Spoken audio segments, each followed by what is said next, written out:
દિવાળીના તહેવાર ટાણે સુરત એસટી નિગમ 1600 કરતાં વધારે એસટી બસ દોડાવશે. સુરત અને કર્મભૂમિ બનાવીને પોતાનું વતન છોડી આવેલા ગુજરાતના જ અલગ અલગ સિટીમાંથી આવેલા લોકો મોટી સંખ્યામાં દિવાળી ઉપર પોતાના વતન જતા હોય છે. તો દિવાળીના તહેવારોમાં મુસાફરોની સુવિધા માટે સુરત વિભાગ એસટી નિગમ 1600 કરતાં વધુ એક્સ્ટ્રા બસ દોડાવશે. તારીખ 16 થી 19 ઓક્ટોબર દરમિયાન સુરતથી સૌરાષ્ટ્ર, ઉત્તર ગુજરાત, પંચમહાલ સહિત વિવિધ સ્થળોએ બસો દોડશે. આખી બસનું ગ્રુપ બુકિંગ કરાવનારને એસટી આપના દ્વારે યોજના હેઠળ તેમની સોસાયટીથી વતન સુધી પહોંચાડવામાં આવશે. એડવાન્સ બુકિંગ તમામ બસ સ્ટેશનો, ઓનલાઈન બુકિંગ વેબસાઇટ તથા જીએસઆરટીસી એપ ઉપરથી કરાવી શકાશે. વાહન વ્યવહાર મંત્રી હર્ષ સંઘવીએ જણાવ્યું હતું કે છેવાડાના માનવી સુધી એસટી બસની કનેક્ટિવિટી મળી રહે તે માટે રાજ્ય સરકારે જાહેર પરિવહનનું સુદૃઢ માળખું બનાવ્યું છે. તો દિવાળીના દિવસોમાં સુરત શહેરમાંથી પોતાના વતન સૌરાષ્ટ્ર તથા ઉત્તર ગુજરાત, દાહોદ, પંચમહાલ સહિત અન્ય જિલ્લાઓમાં હજારોની સંખ્યામાં લોકો જતા હોય છે, જેને ધ્યાનમાં લઈ અને સુરત વિભાગ દ્વારા તારીખ 16 થી 19 ઓક્ટોબર સુધી એક્સ્ટ્રા બસ દોડાવવામાં આવશે. તો આ દરમિયાન સૌરાષ્ટ્ર, ઉત્તર ગુજરાત, પંચમહાલ સહિત વિવિધ સ્થળોએ 1600 જેટલી વધુ બસો દોડાવવામાં આવશે. વધુ માંગ હશે તો વધુ બસોની પણ ફાળવણી કરવાની નિગમની તૈયારી છે. રાજ્યના સૌરાષ્ટ્ર સહિત વિવિધ સ્થળોએ પણ ખાસ કરી અને દિવાળીના તહેવારમાં માદરે વતન તરફ મોટી સંખ્યામાં પ્રવાસ કરતા સૌરાષ્ટ્રવાસીઓ તથા રાજ્યની અન્ય જનતા માટે સુરતથી ખાસ એક્સ્ટ્રા બસો દોડાવવાનું આયોજન છે.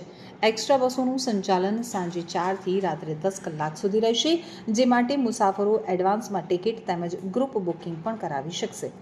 આખી બસનું ગ્રુપ બુકિંગ કરાવનારને એસટી આપના દ્વારે યોજના હેઠળ તેમની સોસાયટીથી વતન સુધી પહોંચાડવામાં આવશે.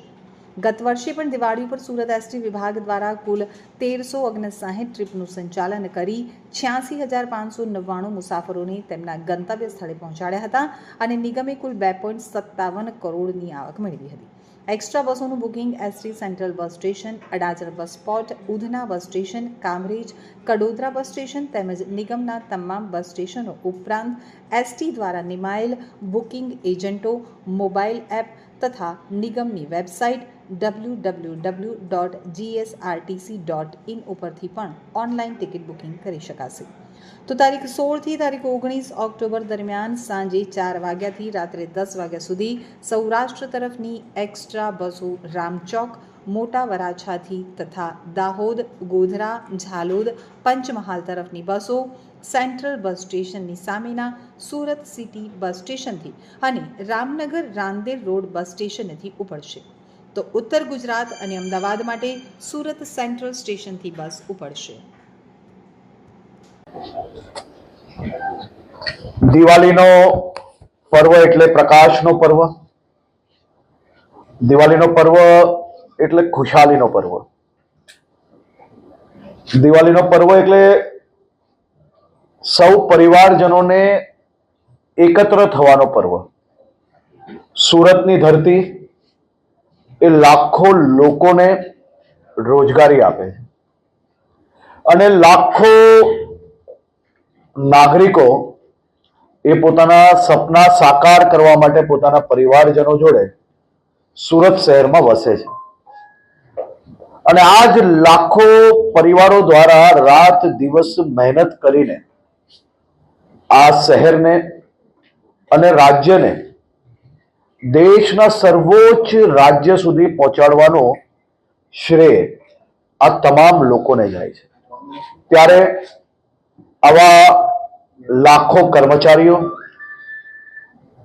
હજારો પરિવારો જે દિવાળીના તહેવારમાં પોતપોતાના વતન એ જાય સૌરાષ્ટ્રમાં હોય, દાહોદ, પંચમહાલ હોય કે પછી બનાસકાંઠા, પાટણ, મહેસાણા કે પછી સાબરકાંઠા હોય, આ બધા જ ક્ષેત્રમાં આ બધા જ પરિવારો દિવાળીના તહેવારમાં આપણે સૌ જાણીએ છીએ કે રાબેતા મુજબ તો ગુજરાતમાં એસટીની 8,000 બસો દરરોજ ચાલી રહી છે, જેમાં દરરોજ 27 લાખ જેટલા પેસેન્જરો આમાં ટ્રાવેલ કરતા હોય છે.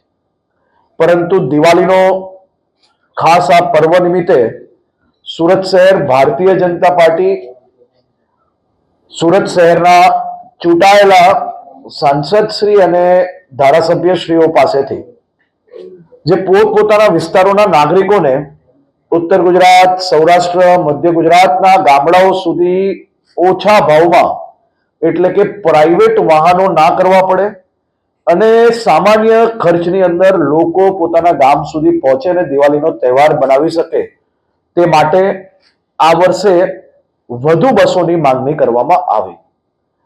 ખાસ કરીને ગયા વર્ષે બી આપણે સ્પેશિયલ એક્સ્ટ્રા બસોના માધ્યમથી 87,000 લોકોને એસટીના માધ્યમથી પોતપોતાના ગામ સુધી પહોંચાડવાની વ્યવસ્થાઓ કરવામાં આવી હતી.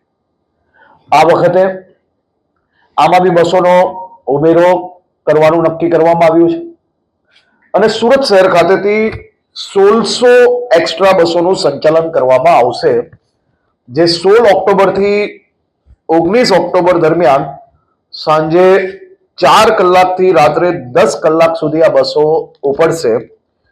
મુખ્ય રૂટ જેમ મેં આપણે પહેલા કહ્યું એમ સૌરાષ્ટ્ર, ઉત્તર ગુજરાત, દાહોદ અને પંચમહાલ રહેશે.